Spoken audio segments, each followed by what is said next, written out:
Why do you suppose it is, in the House of Commons, the firm for which you work is described as a high-risk vendor? Good morning, Nick, and thank you very much for having me on. Huawei's been operating in the UK for 20 years, so we've been working with the telecoms networks in the UK for 15 years. We provide the network equipment, so the telecoms network kit that the telecoms operators put in their networks. They own and operate the networks. We work with every single telecoms operator in Europe. What the government has done in the last, yesterday and in the last few days, has made an announcement that's sort of been following sort of 18 months of policy work and policy review. So they've done a detailed review. They've said they've looked at the evidence, they've taken an evidence-based approach as the formal phrase, they've looked at the information, looked at the data, and we're reassured as Huawei that they've made the decision to allow us to keep supplying our key customers with the network kit they need to provide connectivity to your listeners. But that doesn't explain, why do you imagine you're seen as high risk? You mentioned Europe, for instance. Concerns have been expressed in Germany, and you'll be aware that in Poland, 2 men were detained on suspicion of spying, working for Huawei. So, Huawei is a privately owned company. Yes. We're owned by our employees. 95,000 Huawei employees are the only shareholders in Huawei. In terms of the high-risk designation, the government actually set out a series of criteria. It's to do with amount of market share as well as country of origin. I mean, obviously, clearly, we don't agree we're high risk. We hope our customers don't agree we're high risk.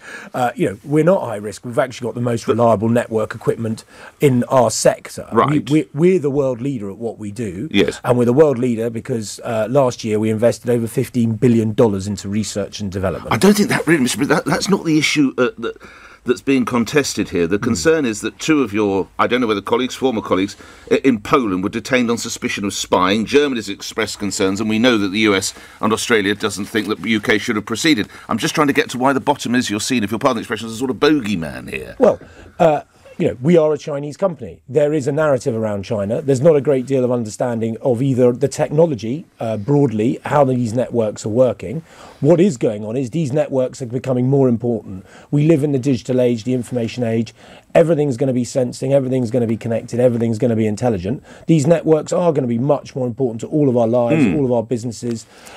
And the point is, this is an important debate to be having, but we want to keep it at a fact-based level. We don't want to sort of go with unsubstantiated allegations. Well, respectfully, 2 people being arrested in Poland is fact. So, yeah, that is fact. And the US and Australia opposition is a fact as well. Yeah, so the Polish government have made clear that the people arrested in Poland they're not being arrested to do with anything to do with the work that they do for Huawei. Right. So I can't actually get into the individual case, clearly, but the Polish government has made it clear that the reason they were arrested was nothing to do with the work that they do for Huawei. We have categorically stated we've never done anything at the request of any government that would in any way compromise what is the level of involvement of the Chinese government with the organisation you work for, with the firm you work for? So no different to any other Chinese company, and actually many Western companies. What does that mean, though? I don't live in China. That means that they have some involvement. Well, it's like we pay taxes. Right. We comply with all the rules and regulations and laws and regulations within China, like we do in every market where we operate. But in China, my understanding is, under Chinese law, a Chinese company can be compelled to provide the state with certain information. Is that correct? So this law has been sort of mischaracterised, I would say. This law is quite similar to the laws, it is similar to the laws that have been enacted in other countries around legal intercept.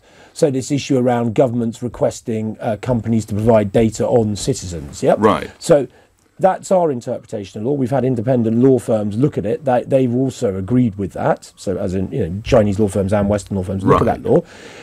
The point here is we sell the network equipment to our customers, the telecoms operators. They own and operate it. We cannot provide any access to that equipment subsequently or access that equipment subsequently, without obviously the permission of our customers.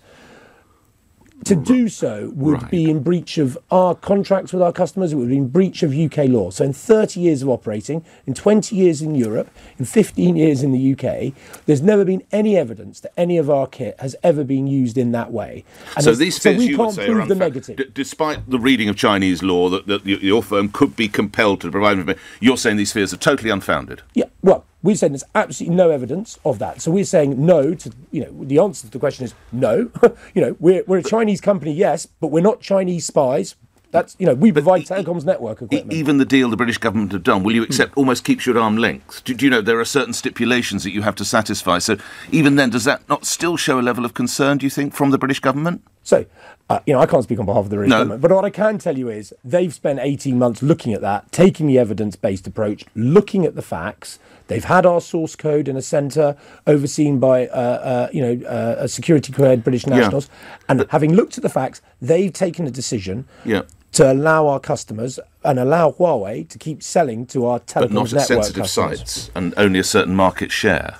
Yep, that's concerns, true. Aren't there? Yeah, you're right. I'm not denying what you're saying. But the It's point like is saying, you can come round to my house, Ed, but for God's sake, don't let him near the family silver children. Don't let him in the dining room in case he nicks it. That's effectively what we're saying. Yeah. So we're not interested in the family silver. We're interested in providing good connectivity. The BTs, the Vodafones, the world, they buy our kit because we're the best in the world at delivering equipment that delivers high-speed data to your mobile. We're living in this information age.